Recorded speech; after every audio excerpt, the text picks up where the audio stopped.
Secretariat പടിക്കലിൽ സമരം ചെയ്യുന്ന ആശാ വർക്കർമാർ ഇന്ന് മുടിമുറിച്ച് പ്രതിഷേധിക്കും. രാപ്പകൽ സമരം 50-ാം ദിവസത്തിലെത്തുമ്പോഴാണ് പ്രതിഷേധം അടുത്ത ഘട്ടത്തിലേക്ക് നീങ്ങുന്നത്. Kerala ASHA health workers association നേതാക്കളും പ്രവർത്തകരും ഉൾപ്പെടെ നിരവധി പേർ മുടിമുറിക്കൽ സമരത്തിൽ പങ്കാളികളാകും. വിവരങ്ങളുമായി ഇപ്പോൾ സൂര്യഗായത്രി ചെയ്യുന്നുണ്ട്. സൂര്യ, ഇന്ന് ഈ സമരം തുടങ്ങി 50-ാം ദിവസത്തിലാണ് ആശാ വർക്കർമാർ. ഇന്ന് സമരം കടുപ്പിക്കുക എന്നതാണ് അവരുടെ ലക്ഷ്യം. അതിന്റെ ഭാഗമായിട്ട് മുടിമുറിച്ചുള്ള പ്രതിഷേധങ്ങളാണ് ഇന്ന് അവർ നടത്താൻ ഉദ്ദേശിക്കുന്നത്. എങ്ങനെയാണ് വിശദാംശങ്ങൾ? സഹന സമരത്തിന്റെ 50-ാം ദിവസം വൈകാരികമായൊരു പ്രതിഷേധത്തിലേക്ക് ആശാ വർക്കർമാർ കടക്കുന്നു എന്നുള്ളത് തന്നെയാണ്. ഈ 50 ദിവസം രാപ്പകൽ സമരം പിന്നിട്ടിട്ടും 12 ദിവസം നിരാഹാര സമരം പിന്നിട്ടിട്ടും തങ്ങൾ ഉന്നയിക്കുന്ന ആവശ്യങ്ങളിൽ സർക്കാർ മൗനം ചെലുത്തുന്ന സാഹചര്യത്തിലാണ് കടുത്ത പ്രതിഷേധത്തിലേക്ക് ആശാ വർക്കർമാർ കടക്കുന്നത്. ഈ സെക്രട്ടേറിയറ്റിന് മുന്നിൽ തങ്ങളുടെ മുടി മുറിച്ച് വലിച്ചെറിയാനുള്ള ഒരു സമരത്തിനായിട്ട് തയ്യാറെടുത്തിരിക്കുകയാണ് ആശാ പ്രവർത്തകർ. എല്ലാവരുടെയും മുഖത്ത് വലിയ നിരാശയുണ്ട് എന്നുള്ളതാണ്. കാരണം 50 ദിവസം പിന്നിടുന്നു സമരം. അടിസ്ഥാന ആവശ്യമായിട്ടുള്ള വേതന വർധനവ് ഉൾപ്പെടെ ഈ 50 ദിവസങ്ങളായിട്ട് ഉന്നയിച്ചിട്ടും സർക്കാർ മൗനം പാലിക്കുന്നു. അതിന്റെ നിരാശയെല്ലാം അവരുടെ മുഖത്തുണ്ട് എന്നുള്ളതാണ്. മുടിമുറിക്കൽ സമരത്തിലേക്ക് അവർ കടക്കുന്നതും ഇനി സർക്കാരിന്റെ ഭാഗത്ത് നിന്ന് എന്തെങ്കിലും ഒരു നിലപാട് അത് ഈ സമരം കഴിയുമ്പോഴും ഉണ്ടാകുമെന്നുള്ള പ്രതീക്ഷ ബാക്കി വെച്ചുകൊണ്ട് തന്നെയാണ് ചേച്ചി 50-ാമത്തെ ദിവസം മുടിമുറിച്ചുള്ള പ്രതിഷേധത്തിലേക്ക് കടക്കുകയാണ്. അതിന് തയ്യാറെടുത്തിരിക്കുന്നു. എന്തുകൊണ്ട് മുടിമുറിച്ച് പ്രതിഷേധിക്കുക എന്ന് വെച്ച് കഴിഞ്ഞാൽ ഒരു സ്ത്രീയെ സംബന്ധിച്ചോളം അവളെ ഏറ്റവും സൗന്ദര്യവർദ്ധകമായി കാണുന്നത് തന്റെ മുടിയാണ്. ആ മുടി പോലും ഈ 50 ദിവസമായിട്ടും സർക്കാർ ഞങ്ങളെ അവഗണിച്ചതിന്റെ പേരിൽ മുടി മുറിച്ചുള്ള ഒരു പ്രതിഷേധം എന്ന് വെച്ചാൽ കഴുത്തറക്കുന്നതിന് തുല്യമാണ് മുടി അറക്കുക എന്ന് പറഞ്ഞാൽ സ്ത്രീയെ സംബന്ധിച്ച് ഏറ്റവും നന്നായിട്ട് നോക്കുന്നതാണ് മുടി പരിപാലനം. അപ്പൊ അവർ ആ മുടി വരെ കളഞ്ഞ് പ്രതിഷേധിക്കാൻ തയ്യാറായിരിക്കുകയാണ്. ഈ നമ്മുടെ സമരത്തെ അവർ രാഷ്ട്രീയപരമായി കാണുന്നത് കൊണ്ടാണ് ഞങ്ങളുടെ ആവശ്യങ്ങളെ അവർ അംഗീകരിക്കാതെ പോകുന്നത്. ഇതൊരു രാഷ്ട്രീയ സമരമല്ല. ഇവിടെ ഇരിക്കുന്ന സ്ത്രീകളിലെ എല്ലാവരും പല പാർട്ടിയിൽ പെടുന്നവരാണ്. ഇവിടെ ഞങ്ങളുടെ ആവശ്യങ്ങൾ ഒന്നായതുകൊണ്ടാണ് എല്ലാവരും ഒന്നായി നിൽക്കുന്നത്. ഈ സമരം നയിക്കുന്നവരുടെ രാഷ്ട്രീയ പശ്ചാത്തലം നോക്കി ഇവിടെ ഇരിക്കുന്ന ആശാമാരുടെ ഡിമാൻഡിനെ നിരാകരിക്കാൻ സർക്കാരിന് യാതൊരു വിധ ഉത്തരവാദിത്വം ഇല്ല. അതിലവർ കാണിക്കരുത്. അങ്ങനെ അവരുടെ രാഷ്ട്രീയം നോക്കിയല്ല അവർ ചെയ്യേണ്ടത്. ഇത് ജനങ്ങളുടെ ആവശ്യം, ആശമാരുടെ ആവശ്യം. ഞങ്ങൾ വെറും 230 രൂപ കൊണ്ട് എങ്ങനെ ജീവിക്കും? 230 രൂപ ഞങ്ങൾക്ക് ജീവിക്കാൻ പറ്റില്ല. അതുകൊണ്ടല്ലേ ഞങ്ങൾ സമരം ചെയ്തത്. ഇവർക്ക് എന്തേ മനസ്സിലാവാത്ത? ഇവരൊക്കെ ഒരു നേരം ചായക്ക് തരുമോ? ഈ രാഷ്ട്രീയക്കാരൊക്കെ വലിയ ഒരു 5 സ്റ്റാർ ഹോട്ടലിൽ പോയി എഴുതിയെടുത്താൽ അവിടെ ഒരു ചായക്കല്ലേ 250 രൂപ ആവുന്നത്. ആ ഒരു 230 രൂപ കൊണ്ട് ഞങ്ങൾ എങ്ങനെ ജീവിക്കും? അവരെ നമുക്കൊന്ന് പറഞ്ഞതാ.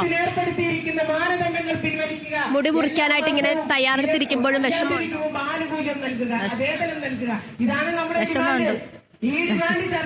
എന്തുകൊണ്ടാണ് സർക്കാർ ഒരു മൗനം പാലിക്കുന്നതെന്നാ വിചാരിക്കുന്നത്?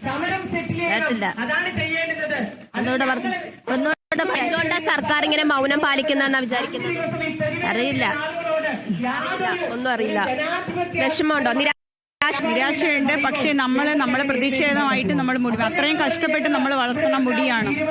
അപ്പൊ അതിങ്ങനെ മുറിക്കുമ്പോഴത്തേക്ക് നമ്മൾക്ക് എന്തായിരുന്നാലും നല്ല വിഷമമാണ്. എന്നിട്ടും കണ്ണു തുറക്കുന്നില്ലല്ലോ.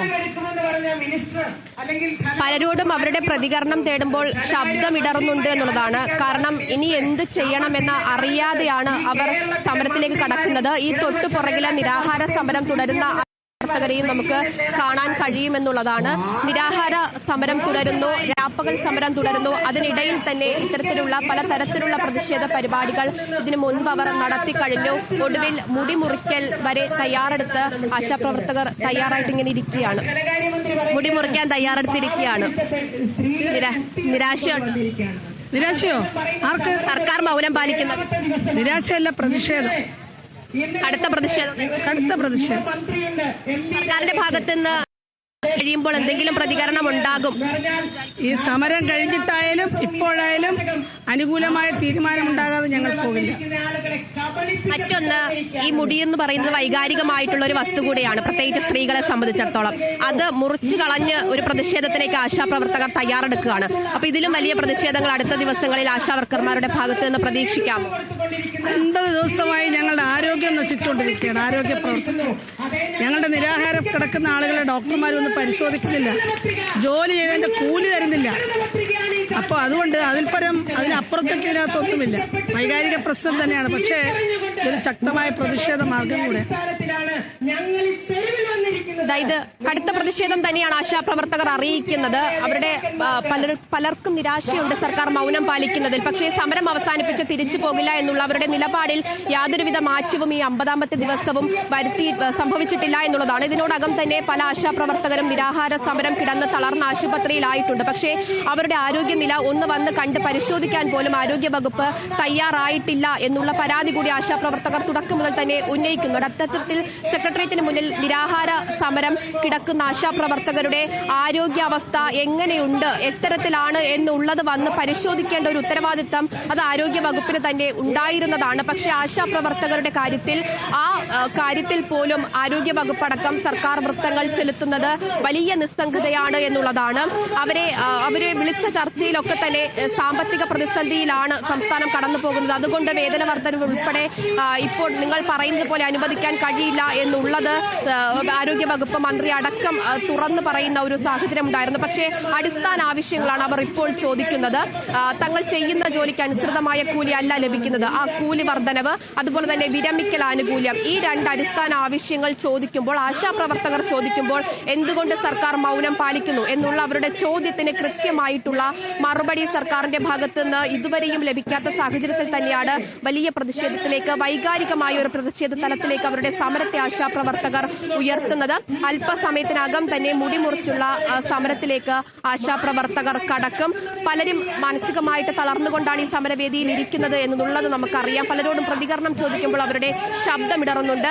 മറ്റു ചിലർ വലിയ പ്രതിഷേധം, കഴിഞ്ഞ 50 ദിവസവും എത്ര ഉച്ചത്തിലാണോ അവരുടെ പ്രതിഷേധം അറിയിച്ചിട്ടുണ്ടായിരുന്നത് അതിനേക്കാൾ വലിയ ഉച്ചത്തിൽ അവരുടെ പ്രതിഷേധം അറിയിക്കുന്നുണ്ട് എന്നുള്ളതാണ്. എന്തായാലും 50ാമത്തെ ദിവസം രാപ്പകൽ സമരം എത്തി നിൽക്കുമ്പോഴും, നിരാഹാര സമരം 12ാമത്തെ ദിവസം എത്തി നിൽക്കുമ്പോഴും സമരത്തിൽ നിന്ന് പിന്നോട്ടില്ല എന്നുള്ള ആശാപ്രവർത്തകരുടെ നിലപാടിൽ യാതൊരു വ്യതിചലനവും ഈ സമയം വരെയും വന്നിട്ടില്ല എന്നത് മാത്രമല്ല, അതിശക്തമായ സമരത്തിലേക്ക് അവർ കടക്കുന്നു എന്നത് കൂടി തന്നെയാണ് ഏറ്റവും പ്രധാനപ്പെട്ട കാര്യം. ശരി, സെക്രട്ടേറിയറ്റ് പടിക്കലിൽ സമരം ചെയ്യുന്ന ആശാ വർക്കർമാർ ഇന്ന് മുടി മുറിച്ച് പ്രതിഷേധിക്കും.